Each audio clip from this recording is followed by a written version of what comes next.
ఖమ్మం జిల్లా మదిరా మండలం దెందుకూరు గ్రామంలో దారుణం జరిగింది.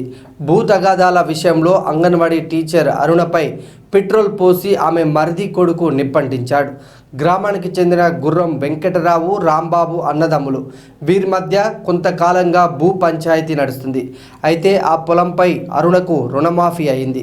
దీంతో అందులో వాటా కావాలని రాంబాబు కుమారుడు సాయి కుమార్ డిమాండ్ చేస్తున్నాడు. వివాదం నడుస్తుండగా ఆమె పనిచేస్తున్న అంగన్వాడీ సెంటర్కు పెట్రోల్తో వెళ్లి ఆమెపై పెట్రోల్ పోసి నిప్పంటించాడు. బాధితురాలు కేకలు వేయడంతో స్థానికులు అక్కడకు చేరుకొని మంటలు ఆర్పివేశారు. అనంతరం వైద్యం కోసం ఆసుపత్రికి తరలించారు. పోలీసులు దర్యాప్తు చేస్తున్నారు.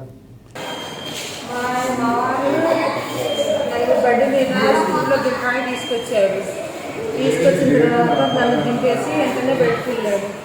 వెళ్ళేసరికి ఆ అబ్బాయి వచ్చి నీ మొగుడేడి, నీ మొగుడిని చంపడానికి వచ్చాను వెంటనే లేడు, బయటకు వెళ్ళినట్టే ఇప్పుడే బడికి వచ్చిందని చెప్పారు కదా ఏడి అని వెళ్ళింది.